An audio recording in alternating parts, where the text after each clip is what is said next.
राधे राधे श्रीमन नारायण।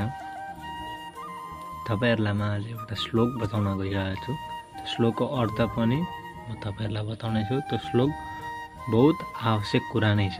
त्यो श्लोक बहुत आवश्यक नै पर्ने भाला छ।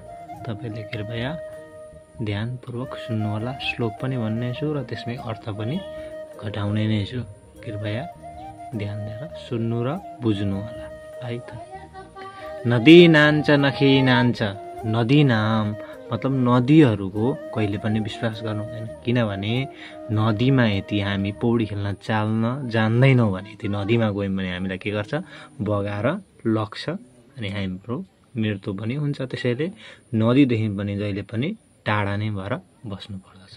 नखी नान्छ नङ्ग्रा भएकासँग पनि डराउनु पर्दछ। कस्तो नङ्ग्रा भने जस्तो बिरालोसँग नङ्ग्रा हुन्छ नि, बिरालोले यदि चलायौँ जिस्कायौँ भने बिरालोले आजकल सिधै नङ्ग्राइदिन्छ। त्यही भएर नखी नान्छ भनेको नङ्ग्रा भएकासँग पनि डराउनु नै पर्छ भनेर बताउँछ चाणक्य नीतिमा। है त। शृङ्गीणाम सहस्त्रपाणिनाम। शृङ्गीणाम शृङ्गी मतलब सिङ भएका जनावरहरूदेखि पनि डराउनु पर्दछ। किनभने सिङ भएको छेउमा गएर छेउमा बसेर त्यसलाई चलाइयो केही गरियो भने त त्यसले सिङले सिधै हानिदिन्छ ठाडा सिङ भएकाले त। अनि कसलाई हानि गर्ने भयो, हामीलाई नै हानि गर्ने भयो नि त। त्यसैले गर्दाखेरि सिङ भएकोदेखि पनि अलिकति आफू तर्केर नै बस्नु पर्दछ। विश्वासो नैव कर्तव्य। यिनीहरूको चाहिँ कहिले पनि विश्वासै गर्नु हुँदैन क्या। यिनीहरूले कतिखेर लग्छन् र कतिखेर हान्छन् र कतिखेर चितार्छन् भन्ने चाहिँ यिनीहरूको टुङ्गै हुँदैन। बुझ्नुभयो नि।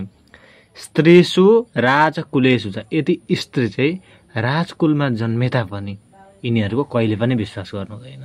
मतलब जो धनमानमा जन्मेका छन् यिनीहरू स्त्रीको चाहिँ कहिले पनि विश्वास गर्नु हुँदैन। किनभने यिनीहरूले कतिखेर छोडेर जान्छन् र कतिखेर के गर्छन् भन्ने टुङ्गो पनि केही हुँदैन। किनभने नदीको त हामीले विश्वास गरेनौँ। नदीले त कतिखेर बगाएर लग्छ भन्ने नकिनान्छ। नङ्ग्राले पनि कतिखेर चितार्छ भन्ने त हामीले कुरा बुझ्यौँ होइन। कतिखेर चितार्छन् भन्ने उनीहरूको टुङ्गो हुन्छ त हुँदैन नि त।